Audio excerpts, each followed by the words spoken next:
आप सभी का फिर से बहुत बहुत स्वागत है आपके इस अपने YouTube चैनल में। आज जो मेरा क्लास होगा, आज का जो वीडियो होगा वो हमारा क्लास 10th का जो NCERT मैथ्स है उसका सेकेंड चैप्टर पोलिनोमियल्स का हम एक्सरसाइज 2.2 करने वाले हैं। तो चलिए हम वीडियो को स्टार्ट करते हैं।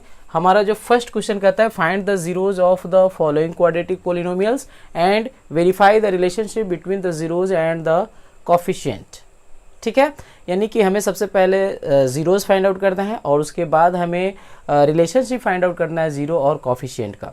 ठीक है, तो सबसे पहले ज़ीरोज़ कैसे फाइंड आउट करते हैं, पहले हम ओ निकालना सीखेंगे। और इसमें जो हमारे को दो फार्मूला यूज होना है उसको मैं बता देना चाहूँगा। सम ऑफ ज़ीरोज़ क्या होता है, माइनस बी अपॉन ए होता है, जिसको बोलते हैं माइनस कोफिशिएंट ऑफ एक्स।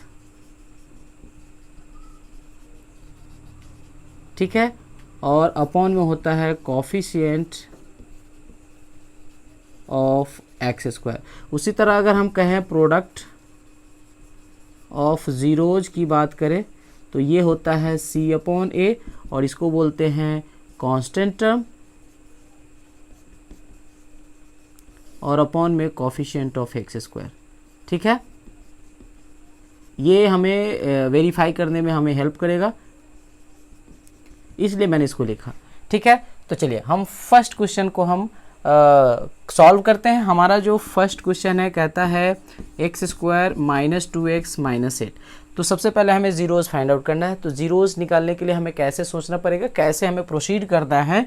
तो हमारा जो ये मिडिल वाला टर्म है, मेनली हम इस मिडिल वाले टर्म को दो पार्ट में ब्रेक करते हैं। यहाँ पे हमारे को 3 टर्म्स है, फर्स्ट सेकेंड थर्ड, यानी कि 1 2 3 टर्म्स है। अब हमें इसको जो है इसको दो पार्ट में तोड़ना है, दो पार्ट में ब्रेक करना है ताकि 4 टर्म्स हो जाए। और इसको जो हम दो पार्ट में ब्रेक करेंगे तो दोनों को ऐड करने पे या सब्ट्रैक्ट करने पे हमारे को मिडिल वाले टर्म के इक्वल होना चाहिए।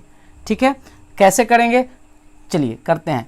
तो सबसे पहले हमें ये देखना है जो पोलिनोमियल दिया हुआ है इसका जो डिग्री है वेरिएबल का वो डिक्रीजिंग ऑर्डर में होना चाहिए। तो यहाँ पे x का पावर 2 है, यहाँ पे x का पावर 1 है, यहाँ पे x का पावर 0 है, तो ये डिक्रीजिंग ऑर्डर में अरेंज्ड है।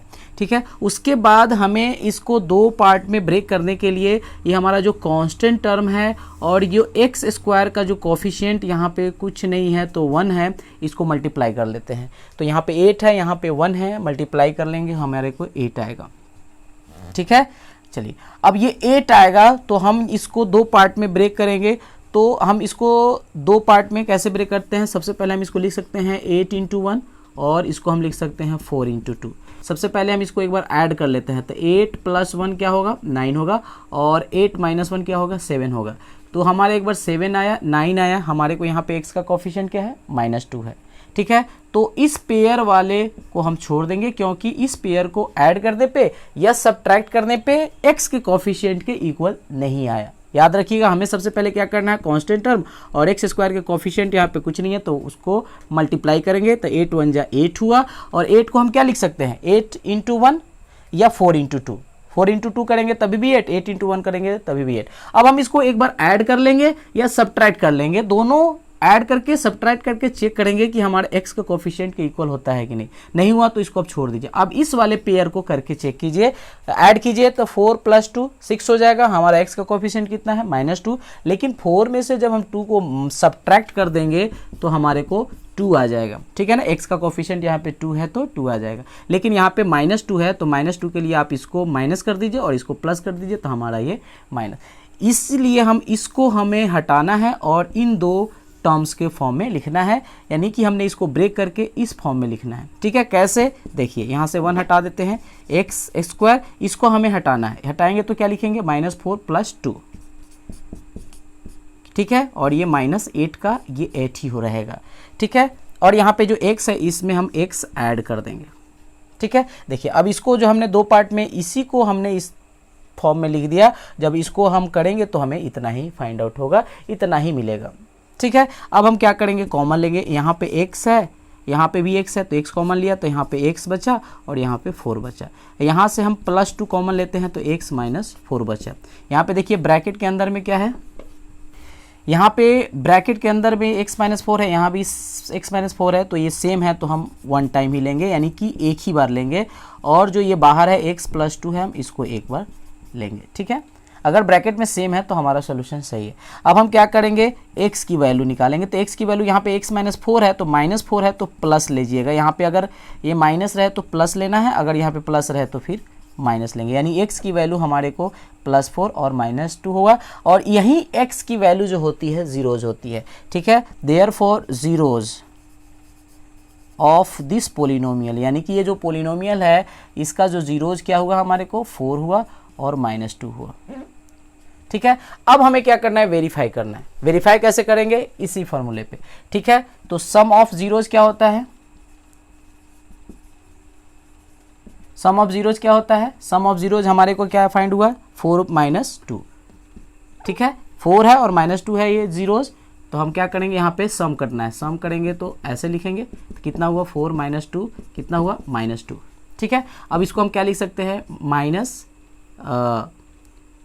और ये ऐसे लिख सकते हैं, माइनस को हमने बाहर ले लिया, 2 को अंदर ले लिया और यहाँ पे अपॉन में 1 कर दिया, कुछ नहीं है तो, ठीक है। तो अब देखिए ये हमारा माइनस क्या है, देखिए माइनस यहाँ पे है, तो माइनस ये 2 का है, क्या है मेरा x का कॉफिशिएंट है, तो यहाँ पे लिखेंगे कॉफिशिएंट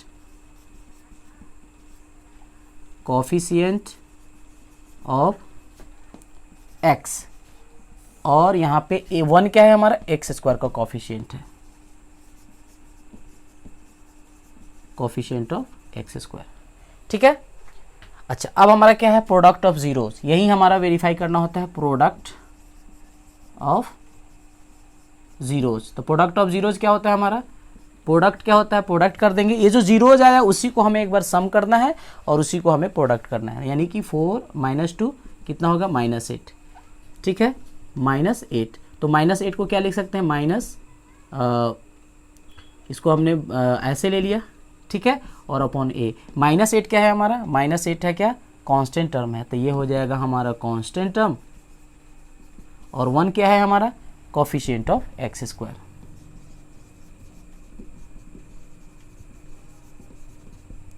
ठीक है। इस तरह हम वेरीफाई करते हैं। तो वेरीफाई करना बहुत आसान है। सबसे पहले आप जीरोस फाइंड आउट करना सीखिए। चले, बहुत सारे इसमें प्रॉब्लम है, हम सभी को बारी बारी से करेंगे, आप जीरोस निकालना सीख जाएंगे क्योंकि मैं आपको समझाते हुए चल रहा हूँ। चलिए, अगला प्रॉब्लम है हमारा 4s² - 4s + 1। चलिए, हमने फर्स्ट कर लिया है। सेकेंड है हमारा, सेकेंड में हमारा क्या है, 4s² - 4s + 1। हमें क्या करना है, सबसे पहले जो वेरिएबल्स का जो पावर है डिक्रीजिंग ऑर्डर में होना चाहिए। यहाँ पे इसका पावर 2 है, यहाँ पे इसका पावर 1 है, यहाँ पे s नहीं है यानी 0 है, तो डिक्रीजिंग ऑर्डर में अरेंज्ड है। अब हम क्या करेंगे, इस मिडिल वाले टर्म को 2 पार्ट में हमें ब्रेक करना है, यानी कि 2 पार्ट में, यानी 2 डिजिट में हमें ब्रेक करना है। और उन दोनों को जब ऐड करेंगे तो हमें मिडिल वाला टर्म के ही इक्वल होना चाहिए। सपोज जैसे हम यहाँ पे -4 है तो 6, और ऐसे करेंगे तो हमारा कितना हो जाएगा, -4 ही होगा। लेकिन मल्टीप्लाई करने के बाद हमें जो है इसके और इसके मल्टीप्लिकेशन के इक्वल होना चाहिए। तो यहाँ पे 4 है, यहाँ पे 1 है, तो 4 और 1 को मल्टीप्लाई करेंगे तो कितना आएगा, 4 आएगा। हम इसे जब हम इसको ब्रेक करेंगे तो एडिशन के फॉर्म में लिखेंगे या सब्ट्रैक्शन के फॉर्म में लिखेंगे। तो एडिशन करने पे या सब्ट्रैक्शन करने पे हमें इस मिडिल वाले टर्म के इक्वल होना चाहिए, और उस दोनों टर्म को जब हम मल्टीप्लाई करेंगे तो इसके और इसके मल्टीप्लिकेशन के बराबर होना चाहिए, इक्वल होना चाहिए, ठीक है। तो यहाँ पे 4 1 है तो हम मल्टीप्लाई करेंगे तो 4, और हम यहाँ पे क्या लिखे कि हम उसको ऐड करें या सब्ट्रैक्ट करें तो इसके इक्वल हो, और मल्टीप्लाई करें तो 4 के इक्वल हो। तो देखिए यहाँ पे अगर हम करें -2 और -2 कितना हो जाएगा हमारा, -4 हो जाएगा। और -2 और -2 को जब हम मल्टीप्लाई करेंगे, इन दोनों को जब हम मल्टीप्लाई करेंगे तो कितना आएगा, 4 आया कि नहीं आया, ठीक है। तो हमें इसी तरह सोचना होता है कि इसको हम 2 पार्ट में ब्रेक करके क्या लिखे कि मल्टीप्लाई करें तो इसके और इसके मल्टीप्लिकेशन के इक्वल हो, और ऐड कर दे या सब्ट्रैक्ट कर दे तो हमें मिडिल वाले टर्म यानी कि जो हमारा x का कोफिशिएंट है उसके इक्वल हो जाए। समझ में आ रही बात। चलिए, तो हम यहाँ इसके लिए क्या लेंगे, -2 ऐड करेंगे तो -4, और 2 को मल्टीप्लाई कर दिए तो 4। तो यही वाला हमारा काम करेगा, ठीक है। 4s², ये हो गया 2s और ये +1।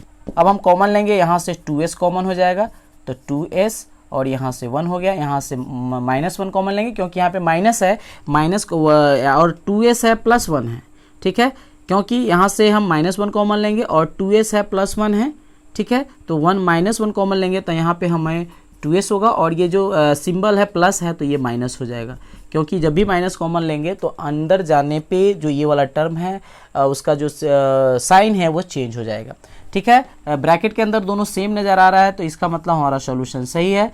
इसको हम एक बार लिखेंगे और जो ये बाहर वाला जो टर्म है उसको हम एक बार लिखेंगे, ठीक है, ठीक है।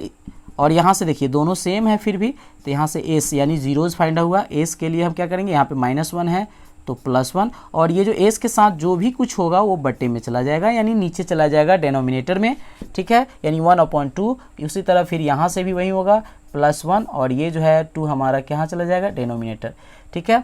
ये देयरफॉर जीरोज क्या हुआ हमारा, जीरोज हुआ 1/2 और 1/2, ठीक है, ठीक है। चलिए अगला हम थर्ड नंबर करते हैं।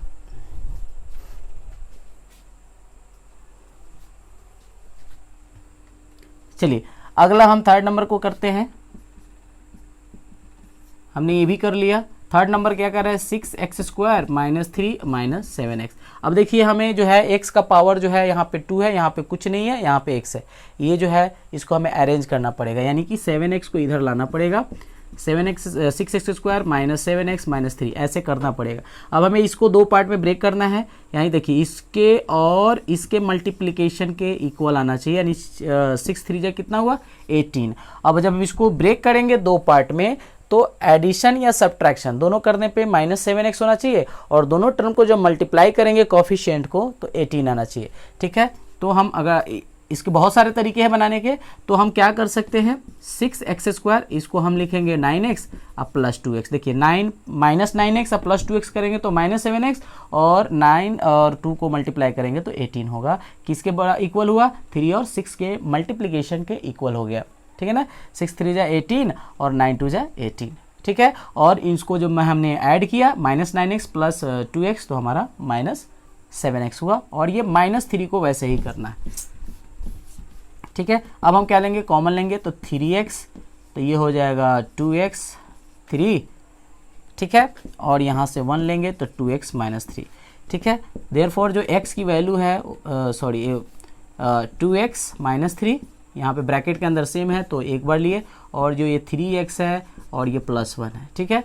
देयरफॉर जो x की जो वैल्यू होगा माइनस है तो +3, और ये बट्टे में हो जाएगा, यानी नीचे हो जाएगा 2, और हमारा जो यहाँ से हो जाएगा -1, और ये 3 जो है नीचे डिनोमिनेटर में चला जाएगा। ये हमारा क्या हुआ, जीरोज होगा, यहाँ पे लिखेंगे देयरफॉर जीरोज क्या हो जाएगा हमारा ऑफ दिस पोलिनोमियल 3/2 और -1/3, यानी कि जो x की वैल्यू यानी वेरिएबल की जो वैल्यू होती है उसी को हम बोलते हैं जीरोज। हमने ये भी कर लिया। हमारा जो फोर्थ नंबर है कहता है कि 4u² + 8u, बहुत आसान है, ठीक है। यहाँ से हम निकालेंगे 4 है, यहाँ पे 8 है तो 4, और u² यहाँ पे u है तो u, यानी 4u कॉमन निकलेगा तो यहाँ से 1u बच गया हमारा, और ये हो जाएगा 2, ठीक है। तो 4u यहाँ पे क्या है, मल्टीप्लिकेशन पे है, तो यहाँ पे देयरफॉर जो u की जो वैल्यू है यहाँ से हमारे को 0 फाइंड आउट होगी, यानी 4u को जब हम यहाँ पे सपोज हम 4u को जब हम इक्वल 0 करेंगे तो u की वैल्यू 0 होगी, ठीक है, क्योंकि ये अकेला टर्म मल्टीप्लिकेशन में है, इसको हमें 0 के इक्वल करना है। तो 4u = 0 देन u = 0, हम डायरेक्टली लिखते हैं u 0, और यहाँ से u की वैल्यू कितना हो गया -2। देयरफॉर जो जीरोज हुआ इसका, जीरोज ऑफ दिस पोलिनोमियल कितना हुआ 0 एंड -2, ठीक है। चलिए हम 5 नंबर क्वेश्चन को लेते हैं। ये हमारा कह रहा है t², और यहाँ पे स्क्वायर है, ये -15 है, तो हम इसको क्या करेंगे, कोई भी अगर नंबर स्क्वायर अगर नहीं बन पा रहा है तो हम क्या करेंगे, उसको रूट के अंदर में लिखकर और उसको स्क्वायर कर सकते हैं, ठीक है ना। 15 को मैंने रूट में डाला और स्क्वायर कर दिया, ठीक है। और ये हमारा हो गया a² - b² के फॉर्म पे। ये जो हमारा फॉर्मूला होता है क्या होता है, a + b और a - b, ठीक है ना। ये इस फॉर्मूले को हम पहले से जानते हैं, ठीक है। तो ये इस फॉर्म में है, ठीक है, तो हमें इस फॉर्म में लिखना है। तो हमें यहाँ एक a है तो यहाँ पे a है, b है तो b है, प्लस में है, एक बार माइनस में है, ठीक है। तो हम इसको लिखेंगे t + √15 और a प्लस में डाल दिया, और एक बार इसी को हम क्या डालेंगे t - √15, ठीक है। तो देयरफॉर जो t की वैल्यू है क्या हो गया, प्लस है तो -√15 और यहाँ पे माइनस है तो +√15, ठीक है। देयरफॉर जीरोज क्या हो जाएगा, जीरोज हमारा यही हुआ -15 और +15, ठीक है। लास्ट हमारा जो है 6 नंबर जो है हमारा ये है, देखिए यहाँ पे 4 है, यहाँ पे 3 है, मल्टीप्लाई करेंगे तो 4 3 जा 12 हो गया। तो हम इसको दो टर्म में हमें ब्रेक करना है और दोनों टर्म को ब्रेक करेंगे मल्टीप्लाई करने के बाद इसके मल्टीप्लिकेशन के कितना होना चाहिए, 12 ही होना चाहिए, ठीक है। तो हम क्या लिखेंगे, देखिए यहाँ पे 3x² और -4x और +3x करेंगे, ठीक है ना। तो -4x और +3x -x होगा, इसको हम ऐड करेंगे तो, ठीक है, 4 में से 3 माइनस हो जाएगा तो -x होगा। और इसको जब मल्टीप्लाई करेंगे तो देखिए 3 और 4 के मल्टीप्लिकेशन के इक्वल हुआ, 4 3 जा 12, 4 3 जा 12 और ये हम -4 लिख देंगे, ठीक है। अब हम क्या करेंगे, कॉमन लेंगे, यहाँ पे 3 है, यहाँ पे 4 है, कॉमन नहीं होगा, यहाँ पे x² है, यहाँ पे x है तो x कॉमन होगा, तो ये हो गया 3x और -4 और यहाँ से 3 है 4 है x नहीं है तो 1 कॉमन ले लीजिए, तो 3x -4 दोनों सेम है तो हमारा सोल्यूशन सही है। अगर यहाँ पे ब्रैकेट के अंदर में अगर हमारे को अलग अलग टर्म आए, प्लस माइनस का भी फर्क हो, तो हमारा सोल्यूशन गलत होगा, ठीक है। तो जो ब्रैकेट के अंदर सेम है उसको हम 1 टाइम लेते हैं और ये जो x है और ये +1 है इसको लेते हैं। देयरफॉर यहाँ से जो x की वैल्यू है -4 है तो प्लस और ये 3 कहाँ हो जाएगा, डेनोमिनेटर में 4/3 और यहाँ से -1 हो गया, ठीक है। यही हमारा जीरोज है, क्या हुआ जीरोज, 4/3 -1, ठीक है। सेकेंड नंबर क्वेश्चन कहता है find a quadratic polynomials each with the given numbers as the sum and product of its zeros respectively। यानी कि कहता है कि हमें क्वाड्रेटिक पोलिनोमियल्स फाइंड आउट करना है और उसके बाद हमें गिवन है सम एंड प्रोडक्ट ऑफ जीरोज। ये हमारा सम ऑफ जीरोज है, ये हमारा प्रोडक्ट ऑफ जीरोज है, ठीक है। तो मैंने अभी फार्मूला बताया, सम ऑफ जीरोज का मतलब होता है -b/a, यानी कि minus coefficient of x upon coefficient of x²। उसी तरह प्रोडक्ट ऑफ जीरोज की बात करें तो होता है c/a, यानी कि कांस्टेंट टर्म अपॉन यानी डिनोमिनेटर में हो जाएगा कोफिशिएंट ऑफ x², ठीक है। उसी का यूज करना है हमें। और हमें क्वाड्रेटिक जो पोलिनोमियल होता है उसका जो स्टैंडर्ड फॉर्म होता है, मैं लिख देता हूँ यहाँ पे ax² + bx + c, यही हमारा क्वाड्रेटिक पोलिनोमियल का जो स्टैंडर्ड जो फॉर्म होता है ये होता है। और इसी का यूज करके हम a, b और c की वैल्यू पुट करेंगे और हमारा क्वाड्रेटिक पोलिनोमियल फाइंड आउट हो जाएगा, ठीक है। तो चलिए हम इसको करते हैं।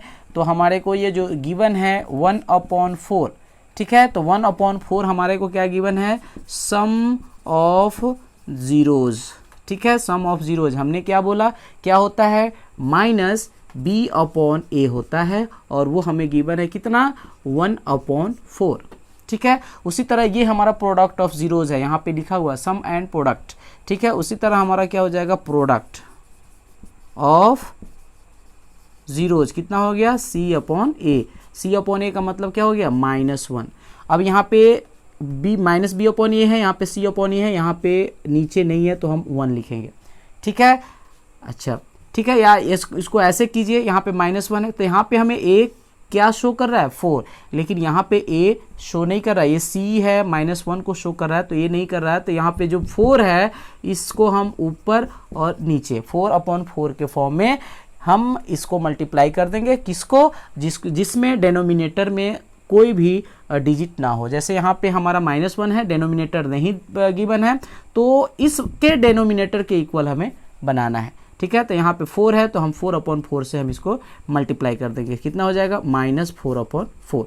तो देखिए यहाँ पे ही a की वैल्यू क्या हो गया, 4 हो गया, यहाँ भी a की वैल्यू 4 हो गया। अब यहाँ पे c की वैल्यू -4 हो गया, क्योंकि पहले -1 था, क्योंकि हमें क्या करना है, डेनोमिनेटर यानी a की वैल्यू को इक्वल करना है। तो यहाँ पे a की वैल्यू 4 था, यहाँ पे a की वैल्यू कुछ नहीं था, तो हमें इस 4 को न्यूमरेटर अपॉन डेनोमिनेटर के फॉर्म में यानी 4/4 से मल्टीप्लाई करेंगे तो हमारा ऑटोमेटिक बन जाएगा। और यहाँ से b की वैल्यू हम निकाल लेंगे, यहाँ से c की वैल्यू, यहाँ से हम c की वैल्यू निकाल लेंगे अब हमारा जो है इसमें पुट करेंगे, हमारा क्वाड्रेटिक पोलिनोमियल फाइंड आउट हो जाएगा। तो देखिए यहाँ से हम कैसे करते हैं, ए की वैल्यू हमारे को क्या होगा 4 हुआ, यहाँ से या यहाँ से बात सेम ही है, हमें इक्वल करना है डेनोमिनेटर में, बस इतनी बात याद रखना है, ठीक है। और हमारा b की वैल्यू देखिए यहाँ पे -b 1 के इक्वल है, तो b किसके इक्वल होगा, ये माइनस इसके साथ चला जाएगा यानी कि -1। और c की वैल्यू कितनी है, c की वैल्यू यहाँ से -4 हो गया, ठीक है ना, c equal -4। Therefore quadratic polynomial क्या होता है हमारा, ax² plus bx plus c होता है। अब हम यहाँ से a b और c की वैल्यू इसमें पुट करेंगे, हमारा क्वाड्रेटिक पोलिनोमियल आ जाएगा। a की वैल्यू कितना है 4, तो 4, यहाँ पे x² है तो x², यहाँ पे हमारा प्लस है तो प्लस, b की वैल्यू कितना है -1 तो -1 इंटू x है तो x देंगे, अब प्लस c की वैल्यू कितना है -4 है, ठीक है। अब यहाँ से हो जाएगा 4x², ये प्लस माइनस कितना हो गया -1 नहीं लिखेंगे, सीधे डायरेक्ट x लिखते हैं, प्लस -4। यही हमारा क्या है क्वाड्रेटिक पोलिनोमियल निकला, सम ऑफ जीरोस 1/4 के लिए और प्रोडक्ट ऑफ जीरोस -1 के लिए, ठीक है। चलिए अब इस वाले प्रॉब्लम को करते हैं। सभी को जब करेंगे बारी बारी से आपको सारी बातें समझ में आ जाएंगी, थोड़ा सा ध्यान जरूर देंगे आप, ठीक है। यहाँ से हमारा जो सेकेंड है सम ऑफ जीरोज क्या होता है हमारा -b/a होता है, ठीक है। वो गिवन है हमारे को कितना √2, ठीक है। उसी तरह प्रोडक्ट ऑफ जीरोज क्या होता है c/a, वो कितना गिवन है हमारे को 1/3। अब यहाँ पे देखिए, यहाँ a नीचे डेनोमिनेटर में नहीं शो कर रहा है, लेकिन यहाँ पे a 3 शो कर रहा है, तो इस 3 से 3/3 में हम इसको मल्टीप्लाई कर देंगे, ठीक है। जिसमें डेनोमिनेटर में शो ना करे उसी में करना है, तो 3 है तो यहाँ हम 3/3 से कर देंगे, ठीक है। तो ये कितना हो जाएगा 3√3/3, हमें कैंसिल आउट नहीं करना है, ठीक है। तो यहाँ से भी a की वैल्यू 3 और यहाँ से भी a की वैल्यू 3, बस हमें इतना ही करना है, ठीक है। तो यहाँ से a की वैल्यू कितना हो गया 3, और b की वैल्यू देखिए, b की वैल्यू देखिए, हमें सिर्फ b की वैल्यू -b की नहीं, b की वैल्यू निकालनी है, तो b हम लिखेंगे तो ये माइनस इसके साथ चला जाएगा, ठीक है। 3√3 a यहाँ से तो b यहाँ से, लेकिन यहाँ हमें माइनस इसके साथ लिखना है क्योंकि हम b लिख रहे हैं, -b लिखते तो हम सिर्फ इसको लिखते हैं, b लिखना है क्योंकि b की वैल्यू पुट करना है, ठीक है। और यहाँ से c की वैल्यू देखिए, यहाँ से c की वैल्यू 1 हो गया, ठीक है। अब हम क्या करेंगे, क्वाड्रेटिक पोलिनोमियल होता है, ठीक है, पोलिनोमियल, इसका जो स्टैंडर्ड जो फॉर्मूला होता है, स्टैंडर्ड फॉर्म क्या होता है ax² plus bx plus c, ठीक है। इसमें हम पुट करेंगे a की वैल्यू कितना है 3x² होगा, प्लस b की वैल्यू हमारा कितना है -3√2 इंटू एक्स, अब प्लस c की वैल्यू कितना है 1, कितना हो जाएगा हमारा यहाँ से 3x² माइनस 3√2x प्लस 1, ये हमारा क्या है क्वाड्रेटिक पोलिनोमियल हुआ इसके लिए, ठीक है। चलिए थर्ड नंबर है हमारा, हमने ये कर लिया, ये कर लिया। थर्ड नंबर है, कहता है 0 है तो सम ऑफ जीरोज हम लिखते हैं, कितना है हमें होता है -b/a, कितना दिया हुआ है 0 गिवन है, ठीक है। उसी तरह प्रोडक्ट ऑफ जीरोज कितना होता है c/a, और ये हमारे को गिवन है √5।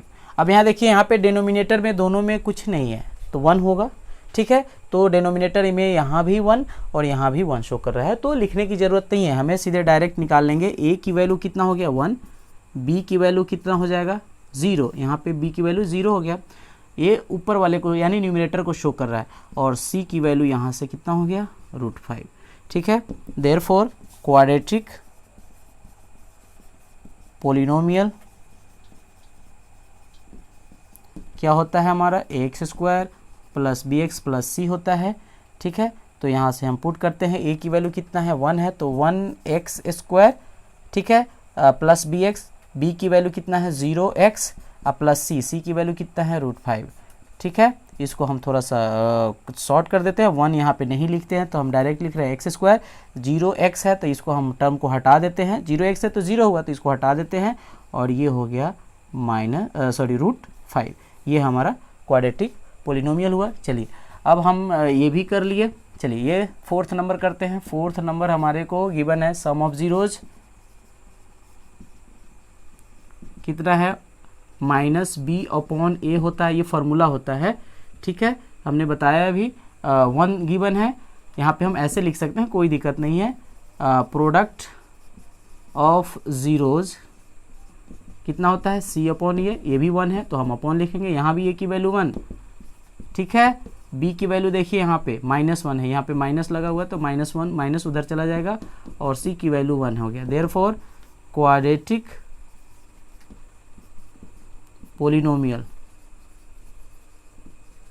कितना होता है, x square plus b x plus c होता है, ठीक है। ए की वैल्यू हमारे कितना है 1, एक्स स्क्वायर प्लस बी की वैल्यू कितना है हमारे को -1 इंटू एक्स, एक्स तो हमें लगाना ही लगाना है, और सी की वैल्यू कितना है 1, सी की वैल्यू 1, ठीक है। तो 1 हम नहीं लिखते हैं, एक्स स्क्वायर हो जाएगा, प्लस माइनस 1 नहीं लिखेंगे, सीधे एक्स लिखेंगे, और ये हमारा ऐसे आया, ठीक है। चलिए ये हमने कर लिया, इसको और इसको करते हैं, यानी 4 और 5 और 6 को करते हैं।